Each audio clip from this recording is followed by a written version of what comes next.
munaasabada walaal maalintan weyn ee ciid al-adxaa waxaynu salaan qiimelo u diranaa madaxweynaha jamhuuriyadda Soomaaliland madaxweyne ku-xigeenka golayaasha qaranka ciidamada qaranka ee kala duwan dhammaan shacabweynaha jamhuuriyadda Soomaaliland meel ay joogaanba gaar ahaan dadweynaha reer Gabiley waxaanu leenahay walaalayaal munaasabada ciidda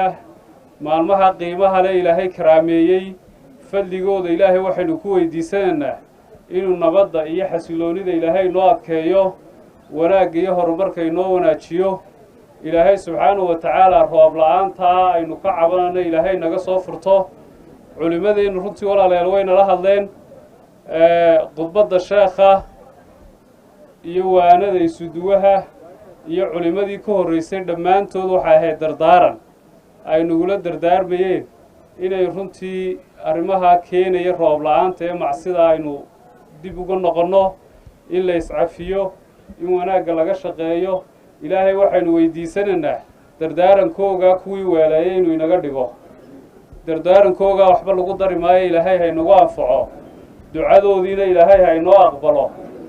intaasaynu Ilaahay weydiisanaynaa walaalayaal marka intaa laga yimaado waa runo sida isugu sheegay waqti waa kooban yahay laba fariimood umaan sheeganaa mid waxa weeyi waalidiintu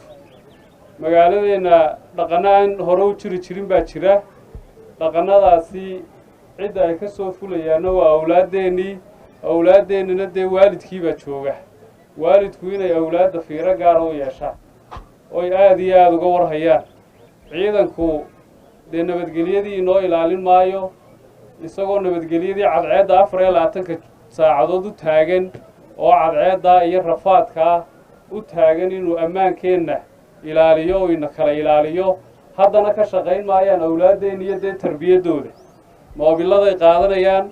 xashiishad bay cabayaan waalidkay dhibayaan waa duruufo jira weeye mid kasta marka la soo qabtana waalidkii oo ordayo oo masaajidku ku jiray laba imanaya xaqiiqdu isqarin mayso aad iyo aad baan runtii waalidka ugu adkeynaa inay awlaadda ka warhayaan Ilaahayna subxaanahu wa ta'aala awlaadda ha inoo barakeeyo anagoo ka dawlad ahaan iyo ka gol deegaan ahaanba waxyaalo fara badan baa runtii qorshaha noogu jira oo ay koow ka tahay in waxbarashada hoose dhexe si caruurta yaryar akhlaaqdooda iyo aqoontoodaba hoos looga soo dhiso oo ilmaha yar isagoo dhisan akhlaaq ahaan iyo aqoon ahaanba runtii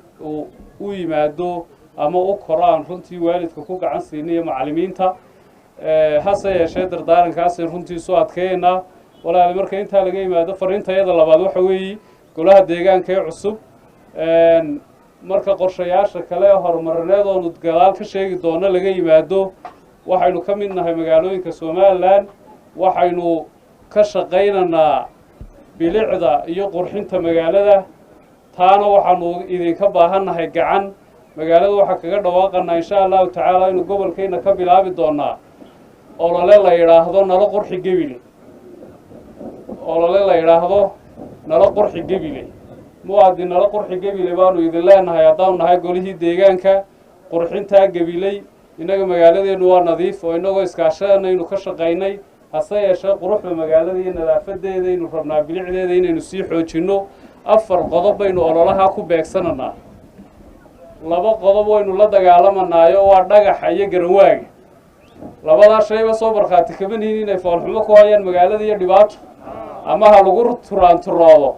ama hayna mudaan ama xashiishka haynoo qabtaan ee labadaasiba waa laba dhibaato weeyi